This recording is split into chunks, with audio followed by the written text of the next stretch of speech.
Usually as you have seen, I chair only sessions with the political leaders. But this is a fascinating opportunity for me to have a discussion with a great leader in technological advancement. Sundar Pichai, I think we have something in common, not only the interest for new technologies, and you all got the book which I just published, Shaping the Fourth Industrial Revolution. But we have something else in common. You cultivate a very low-key style. I try to do the same.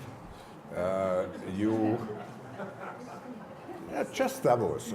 Outside Davos, Hilde, my wife, can tell you, very low key style. But your journey has really been a remarkable one. I mean, you came from relatively modest origins in India.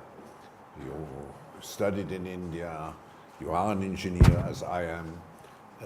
But then you added business school. You entered Google. And you are one of those unbelievable success stories. I mean, which also Silicon Valley provides. Now you are at the top of a company which I have, maybe I should tell you a story. I was visiting a prime minister, I will not tell you who, and he told me there are only 5 real global powers around in the world. And he mentioned 3 countries, I will not tell you which ones. And then he mentioned Google. And so that's the context. And what I would like to ask you first is stepping into the role of leading such an important, I would add maybe also impactful company, life-changing company in many ways. You took over from the founder, Larry Page. Quite big shoes to fill. And since then you have announced a major conceptual shift for the company from moving from mobile first to artificial intelligence first. And change is never easy. So what have you learned since you became the CEO? Well, first of all, it's very exciting to be here, and thank you for doing this. When I stepped into the role 2 years ago, one of the things that struck me was the core mission of Google in some ways is a timeless mission. We undertook this journey to organize the world's information, and if anything, today people deal with more information than ever before. So one simple way to remember it is 10 years ago we launched Gmail, which was a way we searched through text to organize users' email. But today we launched Google Photos. Thanks to AI, we can now search through photos. Well over 1 billion photos get uploaded to us every day. We can search it and organize it. So if you type in and search for hugs, we can find pictures of people hugging each other. So the mission hasn't changed, but we can do it radically better with AI. In terms of how we do it, I think maybe that's been a more important realization. As Google, we want to serve everyone in the world. So it's a privilege to serve billions of users every day, with which comes a lot of responsibility. We want to be a global company, but we want to be local in every country we operate in. And I think with this comes the responsibility to engage better with society. And so understanding that, being open to feedback, and really interacting and engaging more with the external world is a big part of the realization. Sundar, speaking about artificial intelligence, it's not just a product, it's a systems enabler and changer. And so there's a book out which is called Weapons of Mass Destruction, Casey O'Neill. And she talks about how big data increases inequality and threatens, at the end, democracy, and that algorithm can perpetuate bias or injustice. How do you respond to it? You have a special responsibility. You must have a response to this question. Look, I mean, one of the things in Davos I've seen, there are a lot of important questions about technology, its impact, and what role artificial intelligence plays. First of all, I think it's good we are talking about it. As humanity, the way we solve things is by getting concerned about them. So if you take climate change as a framework, we all started getting worried about it, and that's why we have spent a lot of time working together, creating things like the Paris Agreement, and then working on solving it. I think about things like AI the same way. AI is probably the most important thing humanity has ever worked on. I think of it as something more profound than electricity or fire. And anytime you work with technology, you need to learn to harness the benefits and while minimizing the downsides. Stepping back, when you think about a lot of problems in the world, today it's because we typically have a constraint on resources. AI, for the first time, I think over time, offers a different construct. Things which are constrained and look like a zero-sum game today may not be so in the future. Take education, for example. It's really difficult to educate people in a cost-effective way. AI may fundamentally change that equation. It may make it possible for us to have clean, cheap, renewable energy for the future. So I think a lot of things will play out in more positive ways than people think. But the risks are important, and I think the way we solve it is we think ahead, we worry about it, we do things like be upfront, have ethical charters, think about AI safety from day one, be very transparent and open in how we pursue progress there, and figure out global frameworks by which we can engage. Just like Paris Agreement and climate change, using forums like this, I think we bring people together to engage on the hard questions. And I think answers will emerge. But I think it's important to be positive about it, especially in the West. I think, I still today have a wonder for technology. Growing up, I didn't have a phone for a while, telephone, we waited 5 years, we got a telephone, it fundamentally changed our life. People came to our home to make phone calls. I still remember the joys of technology, and I think that'll be true for AI. So it's important for us to explain that and bring the world along with us. But what you describe is, let's say, AI creates or has a common good nature. But then you have AI plays a very important role in surveillance of efforts by governments. It is a key factor also in cybersecurity. How can you avoid that AI at the end leads us not into a totalitarian state?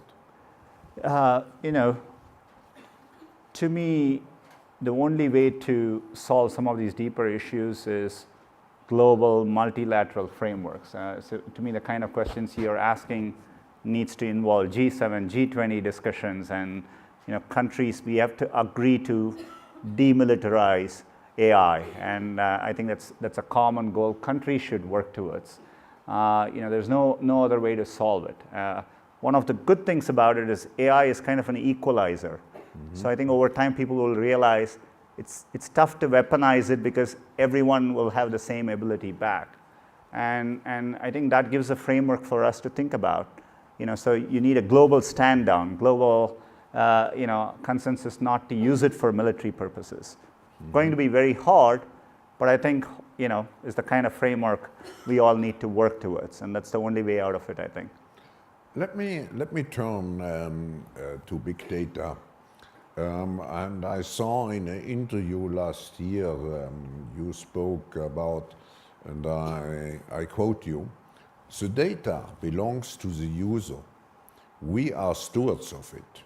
That was, of course, in response to concerns about Google's extensive reach over personal and consumer data. Also, Mrs. Merkel, in her speech this afternoon, spoke about the question, who actually owns the data? Now, At the moment, it seems the data are owned by the big companies like yours. Should we trust the big tech companies, or is there any kind of self-regulation? Yeah, I mean, it's an important question. I think today we always think we operate under the framework that users use Google because they trust us, and it's something easy to lose if you're not good stewards of it.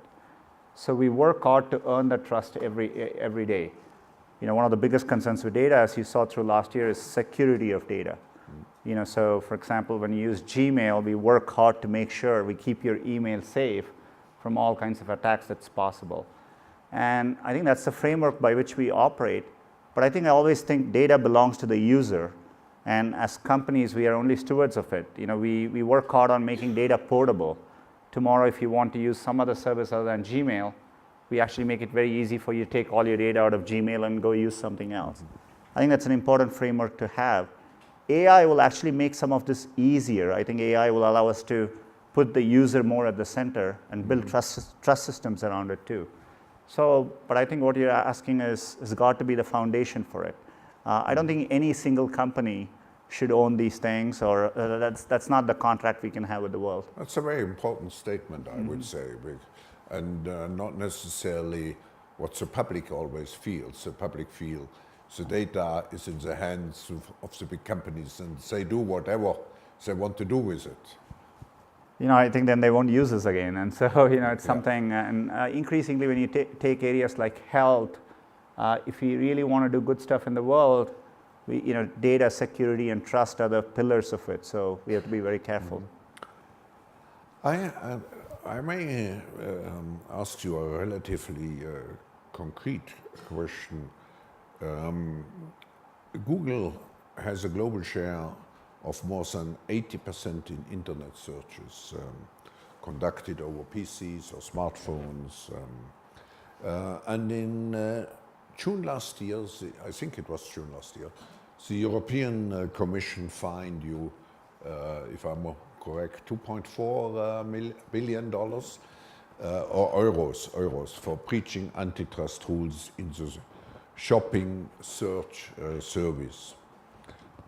What are the specific responsibilities of corporations in the technology sector who have acquired a quasi-monopolistic position? And of course, underlying here is also the question, how do we create a tax system which, let's say, fits this new type of companies? Yeah. Two questions in that. And you know, the first thing, you know, when you operate a large platform and scale, we try hard to make decisions by putting the user first. You know, large platforms can be disruptive. So even when you put the user first and make a decision, there are going to be winners and losers, right? And I think that has an impact on us. But from our standpoint, you know, we are pretty determined to stay focused on the user, and we are very confident, you know, the products we do benefits the users, including users in Europe, and that's the conversation we have with the European Commission as well. Tax is a great question. You know, as a company, you know, we pay, if you look at over the last 5 years, close to 20% in tax. We are happy to pay a higher amount, whatever the world agrees on is the right framework. So it's not an issue of the amount of tax we pay as much as how you divide it amongst the various countries. The way we are approaching it, I said earlier, I want Google to be a global company, yet local in every country. Today, tax system works based on the R&D you create. This is why we are actually investing and adding engineers globally. I was in France on Monday. We are starting an AI research center there. We're going to be hiring a lot of engineers in France, and we are doing that in Europe. Over time, that normalizes the value of tax we pay, right? Because it reflects on where you create value. So that's one good basis to do that. But we are open to any construct. We encourage the OECD to actually solve these issues, which makes it much easier for companies to operate in.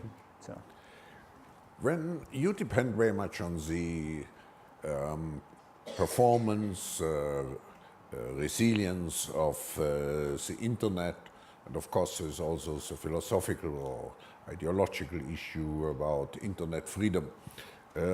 So let me ask you two or three questions. The first one is, at the recent Internet Governance Forum in Geneva, a number of people raised the fears that the internet, at least in the form we know it today, in 10 years will not exist anymore. What is your take on it? You know, to my earlier framework, we always worry about things. You know, somebody forwarded me an op-ed 150 years ago when bicycles were invented. And in the leading newspapers, they were worried that bicycles would give freedom to girls, and they would get on bicycles and ride very far away, and would really cause society to break down.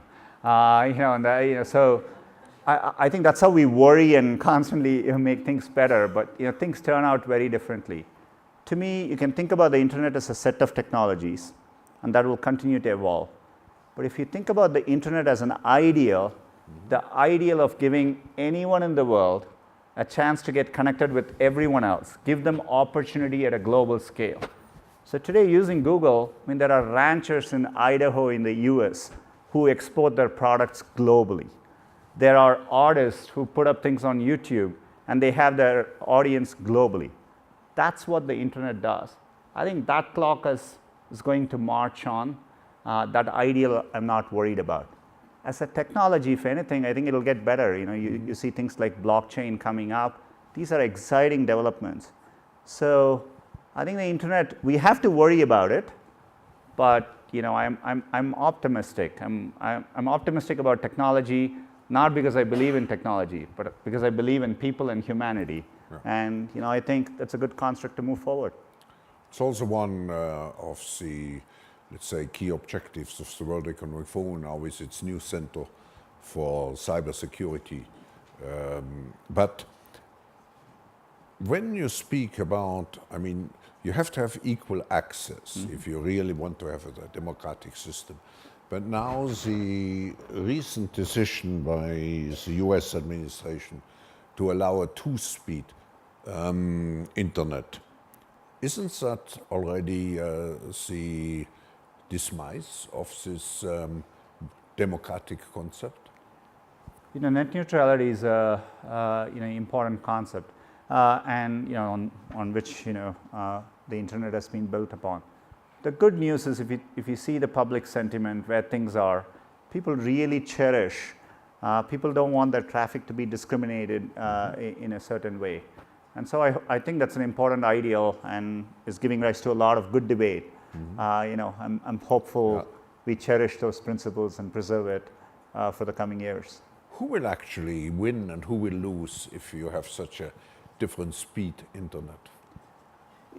Part of the reason as a big company we advocate for net neutrality, you have to understand if you walk away from it, it can actually favor big companies. Right? When Google was a small company and getting founded, they had a chance to reach users, and I think that's the principle we are trying to protect. And so I worry less about Google as a company when it comes to these things, but for the next set of entrepreneurs building their services and trying to reach users, and I think that's the principle we all need to fight for. Sundar Pichai, I ask you maybe a delicate question, but a question which is very much in the mind of many people. And I relate it to the protests in Charlottesville, in Virginia. And in the aftermath of what has happened, a number of technology companies took action to remove hate groups from their platforms. So in some way you are exercising a, how shall I say, a qualification of what's on the platform or not.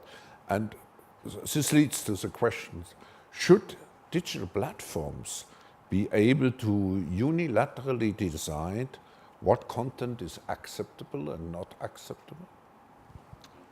I don't think that's the right outcome. And as a digital platform, we feel like we are on the cutting edge of the issues which society is grappling with at any given time.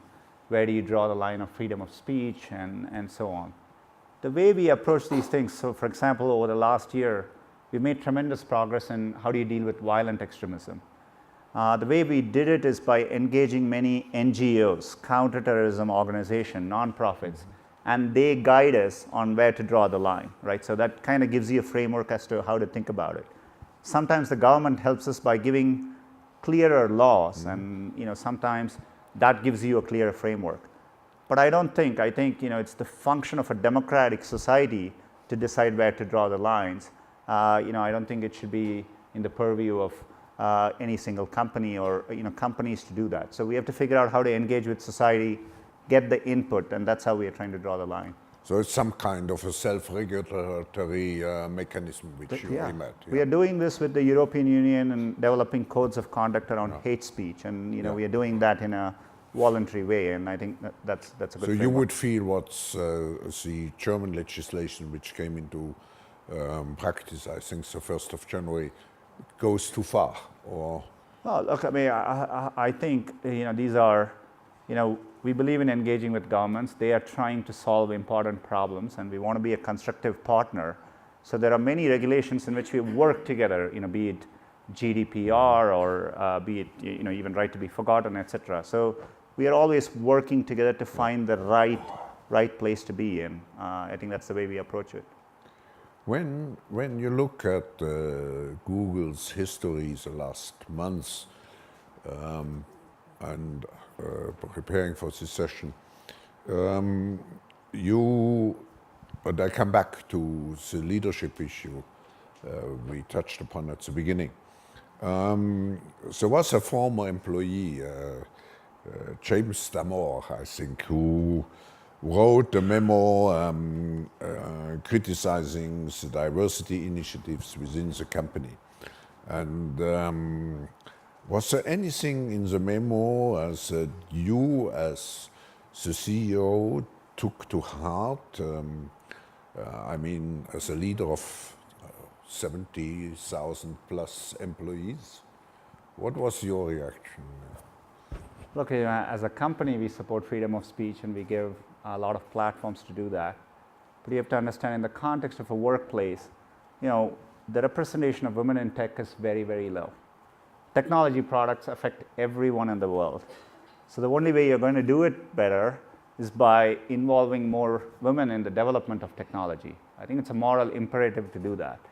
And so clearly we want to create an environment which is more supportive for women. And it's personal to me, and I've personal experience. When I went to a technical college in India, my wife was there were 20 girls in a school of 400 people, and I saw firsthand how hard it is to function in an environment like that. So we're just trying to create an inclusive culture for all Googlers, and that's what the debate was about. I'm glad there was a public debate in which people engaged on these topics better. But there's a larger debate, and when we listened yesterday to Prime Minister Trudeau, and I come back to in your company, you have 30% of your employees are women. But if you look at the statistics, only 7%, actually only 17% of the women's working for you hold tech jobs. And it's a larger issue because a study of the American Association of University Women shows that women in tech are actually declining and not increasing. So what are you doing to help that the technology sector continues to embrace diversity in gender, race, in all aspects of social life? I mean, it's an important question. We engage as a company a lot. Over the past years, we started a conversation in tech by being transparent about the representation we have internally. I think there's a lot of positive news there. If you look at academic computer science programs throughout, in places like the US, you definitely see the tide is turning. We have to build on that momentum, and you have to make sure the environment when women come into workforce, especially on very technical jobs, is positive and supportive, and that's what we are working on. But there's a lot of work left to do. We just have 3 minutes to go. Google is a very, as you also mentioned, is a very international, it's a global company, but still you are perceived as an American company. What do you do in order to really give the perception of a global company? You answer partially to this question already, but we've been thoughtfully doing this for the past few years. In fact, if I go back and look at the past 4 years, almost greater than 50% of our hiring is outside of the United States. Yeah. So part of the way we do it is by really, actually hiring in a distributed way. The second part is I think we are engaging with, local governments, institutions. For example, if you look at our digital skills training, which I think, we didn't talk much about, but the biggest urgent issue to do with technology is we all need to retrain the workforce. Gone are the days when you could educate yourself once and that would give you a job for the rest of your life. How do you do that at scale is something very important, and we are doing this locally in every country. We have committed to $1 billion over the next 5 years. In Europe alone, we have trained 3 million people, and we localize these programs in every country. And we plan to do a lot more of these things. And so the way we show that is by actually being a responsible local citizen in all the countries we operate in, and we are very, very committed to doing so. my last question is, you are now, since a relatively limited period of time, the CEO, and you were before more in a technical function in Google. How would you define, if I would ask you, what would be for you the 3, 4 main components of which describe your leadership in Google as a CEO? Sorry, main attributes? What are the main attributes? What makes you special? I know you are low key, but let me ask you. So many people can afterwards also become CEO of Google. I think at the end of the day, there's a lot of dimensions to the role, but I think it starts still with building great products, and I never lose sight of that. My happiest moments are even in my busy schedule, if I can spend an hour or 2 and start my day off with engineers and designers and product people thinking about the products we are building. Yeah. I think it's something still I make sure I spend time on. And I try to build a very collaborative team. I think at our scale, you can't get things done unless people work together. So I invest a lot of time in making sure I attract the right people and create a culture by which we all work together well. So probably the 2 most things. And the third is I spend a lot of time on partnerships and engaging with the outside world. I think it's a really important thing we need to do well, and which is why I'm excited to be here, and it's a great place to do that. And how do you keep life-work balance? It's a good question. Over time, I've learned to have a healthy perspective on. There's a lot of things to worry about, but it keeps changing, and there are good news around the corner as well. So I'm very optimistic by nature, and I try and carve out time. So the only way I think to do it well is I am very particular about the activities which I do, be it with my wife or my kids, and I decide to do that first, and then my work fits around that, and that's one good way to do that. Thank you, Sundar Pichai. We are just in time, and on behalf of all the participants, thank you for answering the questions in such an open, straightforward way. And we wish you, for the next 30 years at Google, all the best. So, thank you. Yeah, thank you so much. Thank you.